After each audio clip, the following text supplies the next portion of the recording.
After 30 years, Kirby has finally made his jump into 3D with Kirby and the Forgotten Land, and I definitely think it was needed after Star Allies, which was a somewhat mediocre game. But today, I will be reviewing Kirby and the Forgotten Land to see if Kirby does a perfect job being on 3D on his first try, or if this game flops in comparison to his consistently good 2D games. Hey guys, this is Scheminate, and today, I will be reviewing Kirby and the Forgotten Land. I'm skipping the story for now because it is nearly impossible to talk about the story without revealing spoilers, so my first category is the copy abilities, which this game takes a unique spin on. It has less copy abilities than most games with only around 12, but every copy ability can evolve over time. I'll talk about how to evolve them a little later. So it doesn't actually feel like there aren't many copy abilities. Starting off with the copy abilities is Bomb, which lets you throw bombs at enemies. You can evolve this ability to chain bombs together for a stronger explosion, and eventually so the bombs will just self-drive to the target. Next up is Crash, which can only be used once but makes a big explosion that kills everything on screen. It can be evolved to stop time for a few seconds, which is very helpful for certain levels. Next up is Cutter, which lets you throw boomerang type things at your opponents. It will be evolved to let you throw multiple of these at once and eventually to just become a saw. Drill is one of the two new abilities in this game, letting you drill to the ground and stay underground for a bit. It can be evolved to have a pencil attack when you come out of the ground and to be attacking enemies while underground. Fire is my favorite ability in this game, where you can shoot fire at your opponents. It can be evolved to shoot volcano fire and eventually breathe dragon fire and have a really long rush attack. Hammer lets you hit your opponents with hammers. It can be evolved into a powerful toy hammer and wild bonkers hammer. This is an endgame ability for this and sword, but I will not be revealing them. Ice lets you shoot out ice at opponents and slide on lava. It can evolve Wild Frosty's Ice into eventually shoot out Blizzard Ice at opponents. Needle starts out as a very boring ability where you have little speed and can run over enemies. However, in the final evolution is actually fun because you go a lot faster. Ranger is the only other new ability that gives you a gun. It evolves into two guns and eventually an electric gun that progressively hurts anything in the explosion. Sleep simply lets you fall asleep, so you can regain health. When you evolve it, you gain an attack boost from it as well. Sword lets you go up to opponents with sword. It is the best ability in the game as it can be upgraded to Wild Edge's sword and eventually Metadite sword, which is really cool. Finally, we have a tornado, which lets you become a tornado at very fast speeds. It can be evolved into Florina's tornado, which lets you become a tornado which lets you into a tornado and eventually to pick up enemies in the sword and hurt them over time. That's all of them. There are some weird copy abilities here like Needle, Sleep, and Crash, but overall I still like this collection quite a bit with bangers like Fire and Sword. Now that I've talked about the copy abilities, it's time to talk about their counterpart in the main gimmick of this game, the mouthful modes. These also help to make up for the lack of copy abilities. I won't be talking about one of these because of spoilers, but the rest will be mentioned. The first one is Arc Mouth, which allows Kirby to glide across the air, which creates a few really cool levels. Next up is the very iconic Car Mouth Kirby, which lets you drive a car, which can lead to some very cool sections and even a go-kart level. Next up is probably my favorite mouthful mode in this game, the Coaster Mouth, which lets you ride on a literal roller coaster while leaning left or right to avoid enemies and hit switches, which is a really awesome concept. Cone Mouth allows you to spike downward to break some objects and cracks in the ground. Dome Mouth is a really simple mouthful mode that lets you open domes for Waddle Dees or other secrets. Light Bulb Mouth lets you shine a bright light to see where you're going, but it also slows you down significantly. Ring Mouth lets you ride on a boat and blast air in the other direction to go in one direction. Scissor Lift Mouth lets you ride up or down on a scissor lift to gain more height than you can normally, without glitching the game of course. Stairs Mouth allows Kirby to move stairs so that you can gain more height, which also allows for a really cool puzzle in the Treasure Road. Storage Mouth allows Kirby to have all the blockers in the wall fall, and is used similar to Dome Mouth. Vending Mouth allows you to shoot out vending machine bottles to break blocks and kill enemies.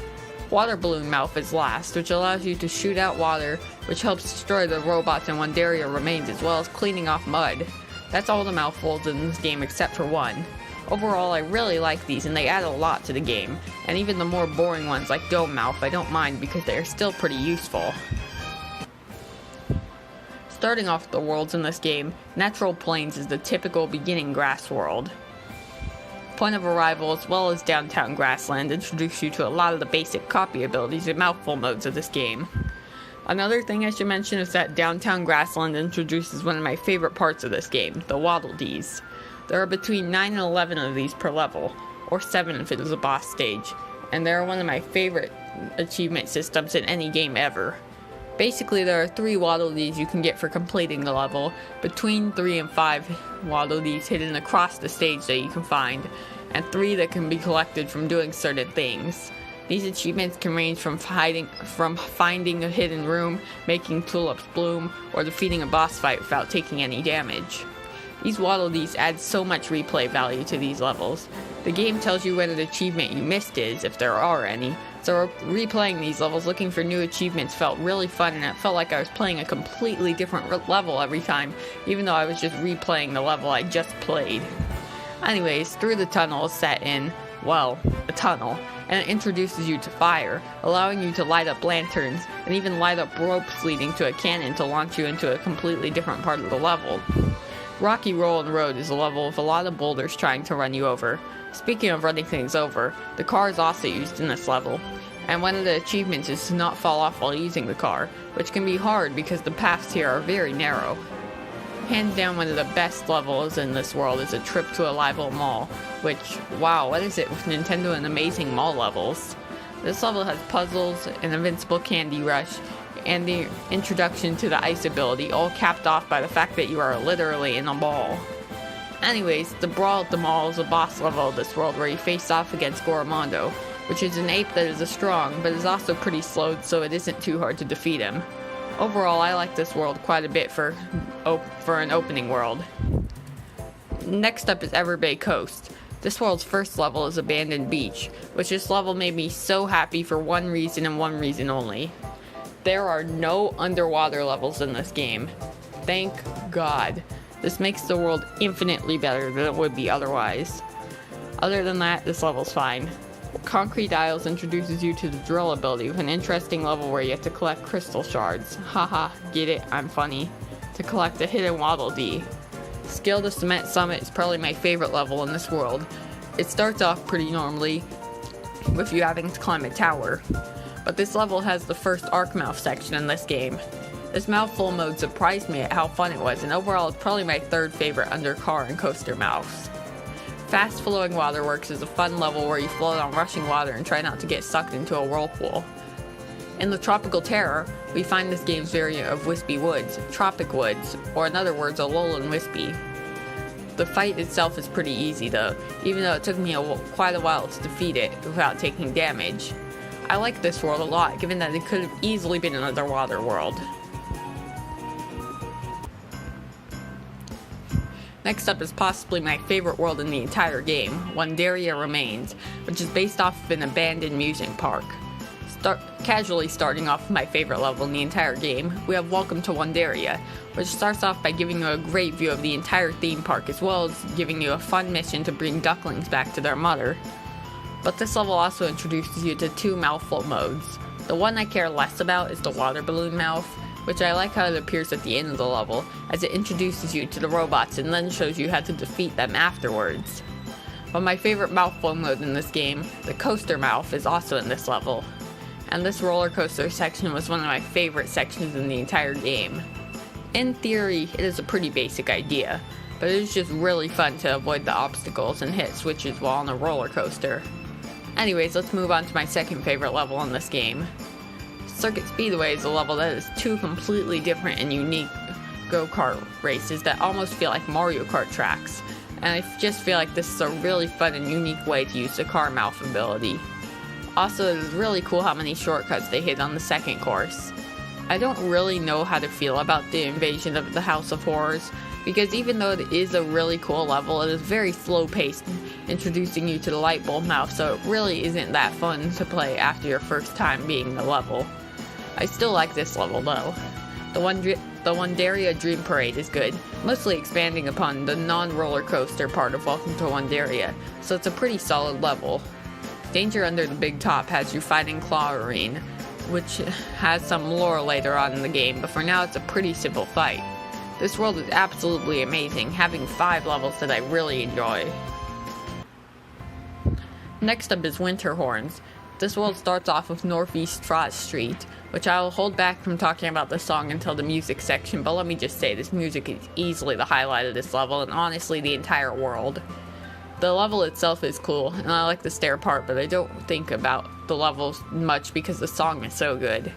Metro on Ice is a pretty cool level where you're at a frozen train station, and it has some unique ideas for a snow world, so it is probably my favorite level of this world. Windy Freezing Seas is another interesting level with the gimmick of having really fast wind that heavily pushes you in one direction. The Battle of Blizzard Bridge is in theory a very bland and boring mini-boss rush level, but the Easter eggs in that you can go up to an upper area giving you an entirely different boss rush is super cool. An Unexpected Beast King is the first of D2D fights, and it's nothing too special, but the fight is still pretty fun. Overall, this world has all pretty great levels topped off with what is in my opinion the best song in the entire game. Now on to original Wasteland. And there is some story between the last 2 worlds, but since we're nearing the end of the game I won't talk about it, so we're still spoiler free for the right now. The Waste Where Life Began does a really great job showing you how different the rest of the game will be compared to the previous 4 worlds. It shows you that this game isn't holding your hand anymore, and it's also letting you explore the area a bit more, which I really enjoy. Searching the Oasis is a nice level that makes good use of the water balloon at the end and introduces you to some weird poison monster enemies. Alival Mall Staffside is a level that I mostly appreciate just because it expands on Alival Mall all the way back from Natural Plains. The level also makes good use of a lot of different mouthful modes. Moonlight Canyon is my favorite level in this world, as it makes, in my opinion, much better use of the light bulb mouth than House of Horrors, with being a shorter section with a lot of secrets, and a great introduction with you climbing up a mountain. All this is topped off by yet another great arc mouth section. Overall, I like this world quite a bit. Now we are on to the last main world in this game, which is Redgar Forbidden Lands. First up is Entry the Fiery Forbidden Lands, which is a really cool level that has a big difficulty spike as well as having a unique gimmick of meteors falling on the level.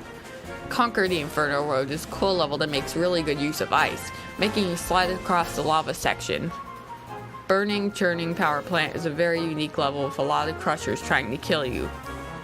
Gathering of the Beast Council really rounds up everything I loved about this game into one big level, where you fight 3 of the boss fights, not including D2D for obvious reasons, and Tropic Woods, which I'm fine with as it's probably my least favorite boss in this game, and has a mouthful mode sections after each boss fight, making you use car, pipe, and coaster mouth, which are my first, second, and fourth favorite mouthful modes respectively.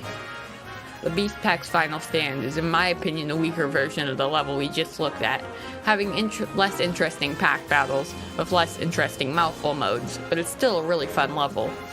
And it's finally time for spoilers. Here's the timestamp to avoid the spoilers, and spoilers will come in 3, 2, 1. Next up we have the story. Yep, the final level is basically the entire story section. In the presence of the king starts off with a somewhat basic D2D fight, with him turning into some insane 4-legged monster in the second half, but after this fight is where it starts to get crazy.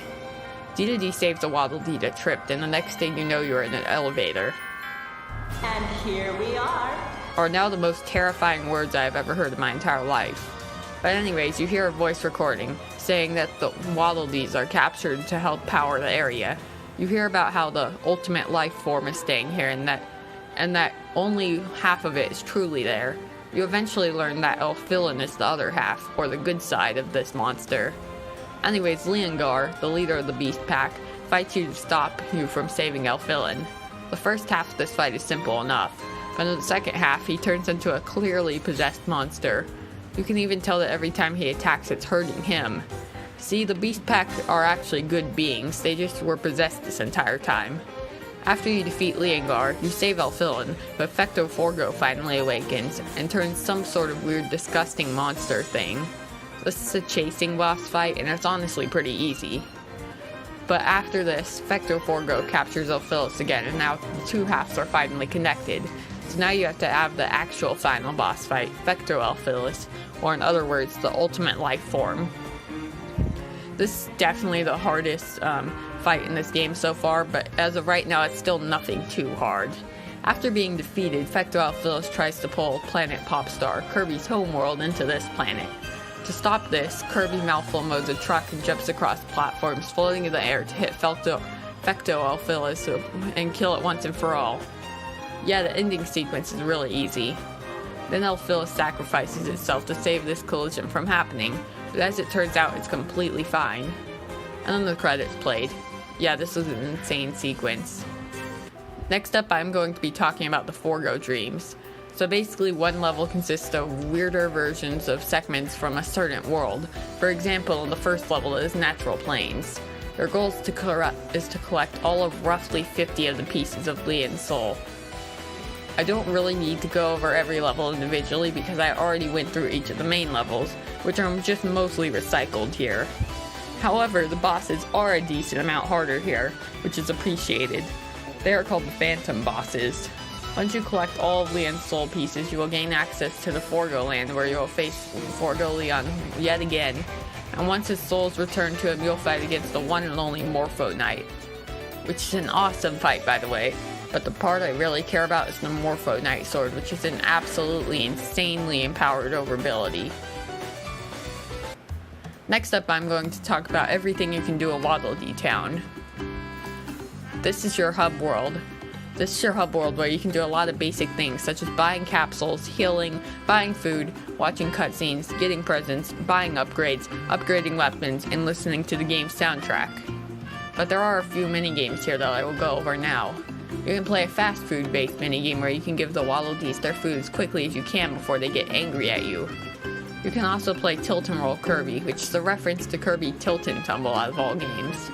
The fishing minigame is a very simple minigame where you press the buttons at the correct time to get as heavy of a fish as possible. And then we have this game called CM. Wow, this last cup was so hard. And I'm going to spoil it in 3, 2, 1. Chaos Elfilis was so hard. The first part of this fight was hard enough on its own, and then the part where it turns into a ball just makes the entire sequence 10 times harder. I swear I went in with a Morpho Knight Sword, a Maxim Tomato, an extra health bar, and upgrades for attack and speed, and I was still barely beating it. Like, damn, I respect the challenge in the Kirby game, but this was hard.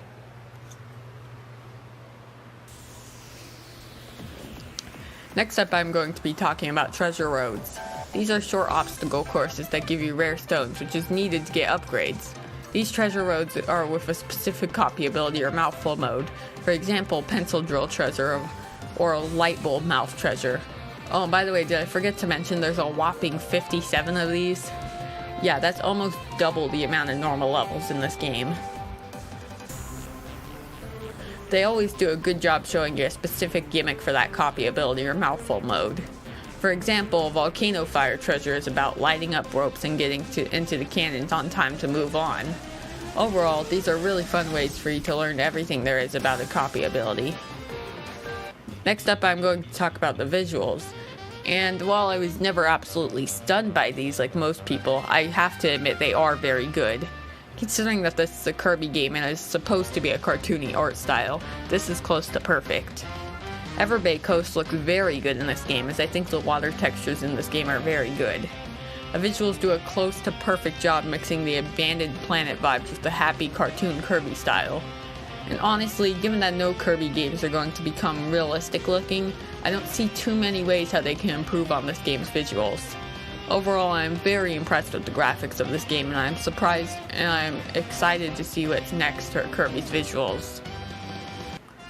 Last but absolutely not least, we have the soundtrack of this game. Oh my god, I am absolutely in love with the soundtrack. Dude, I cannot tell you how long I've been missing out on these amazing Kirby themes. First of all, the most popular themes in this game and the franchise, The Meta Knight and King Dedede themes are absolutely amazing in this game, as they've always been. I really like how Dedede's theme is just slowed down to make it feel more intense. The first level of every world has an absolutely amazing music that not only gives you a great feel for the world, but is also enough to jam in your free time. In fact, my favorite song in the entire game comes from this category, Northeast Frost Street. It starts off pretty normal, but then about 1 minute 30 seconds in, I can't even praise it with words, just listen to it.